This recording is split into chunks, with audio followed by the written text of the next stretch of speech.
CEFRES gave me professionally the most an employer can give.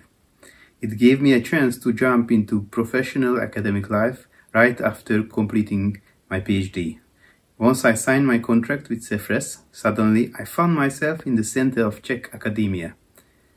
This is a thriving community where no one really lives from one job. Every scholar is involved into 2 to 3 or sometimes even 4 or 5 research projects. This structure naturally leads to an intermingling of intellectuals, and appearing in this sphere in the colors of CEFRES meant that I was everywhere welcome automatically.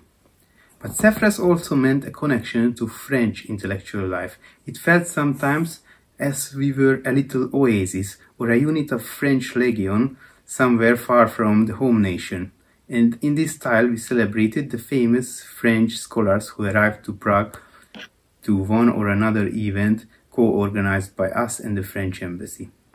CEFRES also gave me friends and acquaintances, among whom I should mention first and foremost my former colleague and friend Philippe Vostal, whom I rate very highly as a scholar. He was always open if I wanted to discuss some professional issue, but he was also there if I just wanted to have a beer with someone.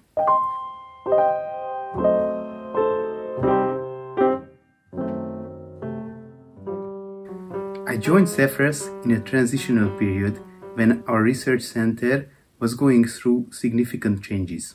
My first office was on Národní Street, just next to Café Louvre, in the middle of a bustling city.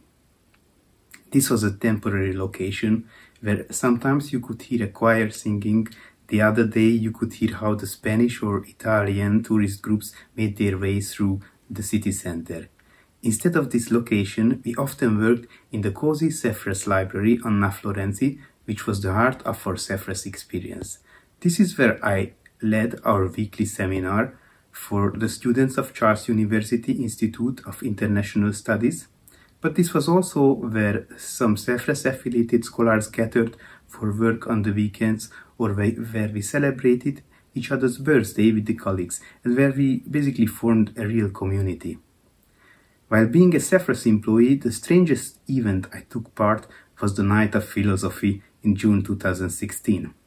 It meant continuous lectures until 3 a.m. with a surprisingly vivid audience even late at night. I personally had to take care of some of the lecturers and special guests who arrived from Hungary, and this wasn't always easy. The most trouble I had with Gáspár Miklós Tamás, who seemed to be a great speaker, but somehow we could not find the common voice.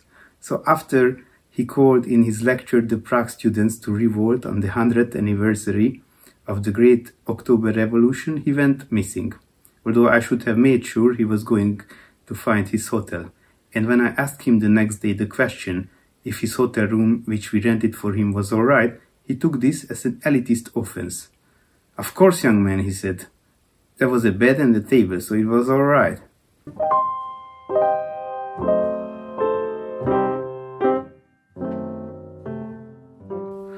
At the moment, my work is researching the history of immediate denazification documents in the realm of various occupational groups in Central Europe.